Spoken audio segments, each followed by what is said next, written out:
Hello बच्चों, let's read the question and the question says that a 1.25 kilowatt heater works on a 220 volt main supply. What current rating would be the suitable fuse have? Okay, first one is given 2 ampere, second one 5 ampere, third one 10 ampere, fourth one 13 ampere. Okay तो हमसे ये बोल रहा है question में कि अगर कोई एक हीटर है, ठीक है, वो किस पे वर्क कर रहा है 1.25 के किलोवाट के पावर पे, तो पावर का वैल्यू कितना दिया हुआ है 1.25 किलोवाट। ओके और मेन सप्लाई का वोल्टेज कितना है V इज इक्वल टू है 220 वोल्ट। ओके और हमें बताना है कि करंट रेटिंग क्या होना चाहिए सुटेबल फ्यूज के, मतलब कि करंट कितना फ्लो होना चाहिए एक्चुअली में हमें इस क्वेश्चन में ये बताना है। तो सबसे पहले बात करते हैं की कॉन्सेप्ट की कॉन्सेप्ट और यहाँ पे की कॉन्सेप्ट में क्या लगेगा कि पावर की वैल्यू जो होती है वो किसके बराबर होता है V इंटू आई के।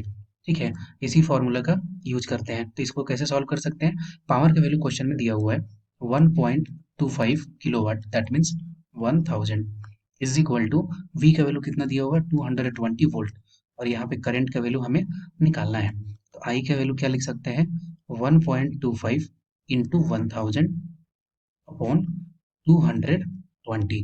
ओके और इस जो भी वैल्यू जब सॉल्व करेंगे तो सॉल्व करने पे ये कितने के बराबर आएगा 5.68 एम्पियर।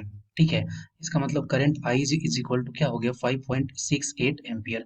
इसका मतलब जो फ्यूज है उस फ्यूज का वैल्यू जो है वो इतने एम्पियर से ज्यादा होना चाहिए, तो फिर ये सुटेबल होगा। तो अगर ऑप्शन अगर देखते हैं तो ऑप्शन सी 10 एम्पियर का अगर हम लोग अगर फ्यूज बनाते हैं तो यहाँ पे जो होगा वो सेफेस्ट हो जाएगा। ठीक है, तो कौन सा ऑप्शन सही हो गया, option C. I hope you understood it well, best of luck.